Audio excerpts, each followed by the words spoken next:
Halo Sobat Bincang Energi, apa kabarnya nih? Dimanapun kalian berada, semoga tetap sehat dan energik selalu ya. So, pertama aku ucapkan welcome di acara perdana dan terbaru dari Bincang Energi, yaitu BES, Bincang Energi Siaran Terkini. Nah, apa sih sebenarnya BES itu? Jadi seperti kalian tahu ya, salah satu misi dari Bincang Energi adalah meningkatkan literasi energi. Nah, diharapkan dengan base ini kita membantu mewujudkannya nih. Jadi dalam acara ini kita akan siarkan info-info seputar energi terhangat dan terkini, khususnya dalam 2 minggu ke belakang nih. Nah, saya Kunto. Di sini saya ditemani teman saya, Bang Boas. Ya, terima kasih Bang Kunto. Perkenalkan nama saya Boas. Seperti yang Bang Kunto telah bilang tadi, kita akan coba nih ngobrol-ngobrol tentang info atau kabar-kabar sekitar energi pada 2 minggu ke belakang ini. Nah, kabar pertama datang seputar, udah tahu kan tanggal 21 April yang lalu itu adalah Hari Kartini. Nah, dilansir dari CNBC Indonesia, Pertamina pada peringatan Hari Kartini yang lalu meresmikan komunitas yang bernama Perempuan Pertamina Tangguh, Inspiratif, Wibawa, Integritas, atau yang bisa disingkat Pertiwi. Peresmian Pertiwi ini dipimpin oleh Dirut Pertamina, Ibu Nike Widiawati, dan komunitas ini bertujuan untuk mewadahi perempuan Pertamina untuk meningkatkan kemampuan dan menyiapkan kader pemimpin untuk berkontribusi baik nasional maupun global. Jumlah pekerja perempuan di Pertamina sendiri sudah mencapai 17% dari total pekerja dan ditargetkan untuk level top manajemen setidaknya 15% adalah perempuan. Wah, keren sekali ya Serikandi-Serikandi Energi ini. Bincang Energi juga tidak lupa mengucapkan selamat Hari Kartini untuk para Serikandi-Serikandi Energi yang lainnya. Kemudian kabar kedua datang dari perusahaan transportasi berbasis aplikasi, yaitu Grab. Dilansir dari kompas.com, pada 22 April kemarin, Grab telah meluncurkan kampanye Langkah Hijau. Dan pada kampanye tersebut, Grab menyebutkan bahwa Grab sudah mempunyai sekitar 7.500 unit armada transportasi roda 2 berbasis listrik. Pada kesempatan tersebut juga turut hadir Menteri Koordinator Bidang Investasi dan Kemaritiman yaitu Pak Luhut Binsar Panjaitan.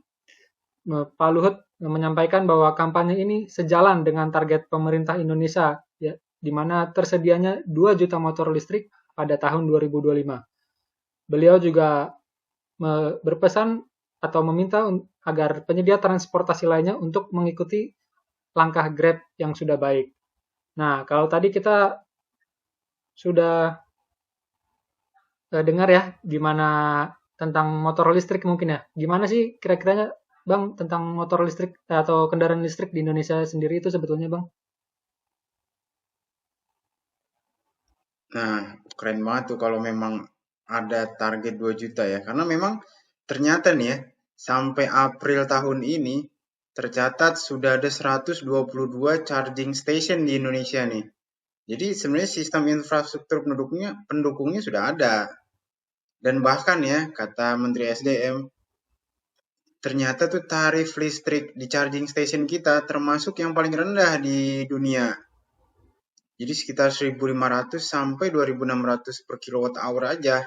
Jadi nggak heran kalau SDM klaim bahwa dengan EV kita bisa menghemat 4 kali lebih hemat dibandingkan memakai ICE gitu, internal combustion engine car sekarang. Nah, yang paling terupdate juga nih, ada gosip terhangatnya kita sekarang tuh di Indonesia didukung juga dengan perusahaan-perusahaan yang ada nih, dengan adanya IBC. Apaan tuh Bang IBC? Nah, IBC itu kepanjangannya adalah Indonesia Battery Corporation. Jadi ini ternyata nih gabungan atau kerjasama 4 perusahaan BUMN besar nih. Mind ID, Antam, Pertamina, dan PLN. Jadi tujuannya itu mereka nanti akan mengembangkan lah baterai buatan Indonesia, khususnya untuk electric vehicle nih. Jadi targetnya nanti di 2025 kita harus bisa jadi pemain global nih dalam baterai electric vehicle. Itulah, semoga tercapai lah ini. Itu Bang Nah, Buas. kemudian tadi kan kita udah dengar gimana sih progres-progres dari industri atau perusahaan ya. Nah, kalau dari pemerintah sendiri itu gimana sih? Kalau dikutip dari CNBC Indonesia, pemerintah Indonesia melalui Kementerian Riset dan Teknologi dan Badan Riset dan Inovasi Nasional telah menargetkan 5 fokus riset khususnya untuk pengembangan energi untuk periode 2020 hingga 2024. Nah, 5 fokus riset itu adalah, yang pertama adalah riset bahan bakar nabati, kemudian yang kedua adalah riset penggunaan biogas untuk perkebunan sawit, kemudian fokus yang ketiga adalah pembangkit listrik tenaga panas bumi atau PLTP, fokus yang keempat adalah pengembangan baterai untuk keperluan kendaraan listrik, dan yang kelima adalah pengembangan teknologi pembangkit tenaga nuklir. Nah, gimana nih Bang Kunto? Mungkin ada info-info lain tentang perkembangan lainnya gitu? Iya nih bener nih. Jadi itu kan sisi risteknya Iya, ya. betul. Nah ternyata nih pemerintah dari sisi kebijakan juga udah ada nih. Seperti ini yang sejalan dengan tadi bahan bakar nabati. Ternyata memang target pemerintah nih di 2030 kita sudah lepas dari impor minyak mentah gitu. Udah nggak perlu impor-impor lagi di Indonesia ini. Jadi semoga dari EBT juga bisa mengisi nih nanti nih kebutuhan kita. Nah, sejalan dengan itu juga memang di tahun 2025 target kita adalah 23% bauran energi nasional berasal dari energi baru terbarukan. Sekarang nih tahun 2020 kemarin memang tercatat masih 11%. Jadi masih ada waktu lah kita untuk mengembangkannya sampai 23%. Nah, kebijakan strategis lainnya juga ada nih. Jadi memang prioritasnya pemerintah memanfaatkan energi surya karena memang banyak banget nih kita nih. Sekitar 208 gigawatt dan pemerintah udah punya banyak rencana-rencana atau kebijakan strategi seperti ada Gen SSA, Gerakan Nasional Sejuta Surya Atap, itu kan buat di rumah-rumah. Ada juga sampai ke konversi PLTU ke PLTS. Jadi kita lihat nih, kita nantikan gimana energi baru terbarukan bisa makin berkembang nih di era-era sekarang.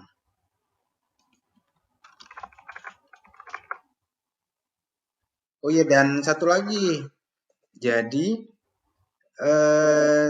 akhir-akhir kemarin itu ada salah satu komunitas juga ISR, mungkin teman-teman sudah sering dengar. Mereka sudah meluncurkan juga nih buku Jejak dan Langkah Energi Terbarukan di Indonesia. Udah ada video launchingnya juga, seru banget. Kita tertarik banget nih untuk mengeksplor lagi isi bukunya karena tuh benar-benar membicarakan gimana sih jejak dan langkah energi baru terbarukan di Indonesia nih. Nah, Itu Bang Buas. nah tadi kan kita sudah dengar nih berita-berita seputaran Indonesia ya. Sekarang kita mau coba mendengarin kabar sekitaran Indonesia mungkin dengan luar negeri atau internasional. Jadi dilansir dari VOA Indonesia, pada 22 April lalu telah diadakan konferensi tingkat tinggi atau KTT perubahan iklim. Dan konferensi ini diinisiasi oleh Amerika Serikat dan dihadiri oleh 40 negara dan dilakukan virtual pada tanggal 22 April yang lalu. Indonesia sendiri diwakili oleh Bapak Jokowi sebagai kepala negara. Pada kesempatan tersebut, Bapak Jokowi memaparkan komitmen Indonesia dan pencapaian juga. Dalam 20 tahun terakhir, Indonesia telah berhasil menurunkan laju deforestasi dengan baik. Kemudian juga ada penghentian konversi hutan alam dan lahan gambut sekitar 66 juta hektar, lebih luas daripada negara Inggris dan Norwegia digabungkan. Dan selain itu juga ada penurunan kebakaran hutan hingga 82%. Padahal sementara di beberapa lokasi lain seperti di Amerika Serikat, Australia, Eropa mengalami peningkatan kebakaran hutan yang luas. Bapak Jokowi juga menegaskan bahwa Indonesia membuka peluang dengan sangat lebar untuk investasi ataupun bantuan dari negara maju dalam mencapai zero emission. Kira-kira seperti itu tuh Bang tentang KTT. Wih, keren Bang. Pencapaiannya kita jadi udah jelaskan ya dari kepala ya presiden kita tentang capaian-capaian kita di KTT ya. Jadi memang poin terbuka lebar itu untuk kerjasama dengan luar memang sudah dilakukan nih. Jadi gosip-gosip ini Kementerian SDM juga udah kerjasama nih sama IEA atau International Energy Agency.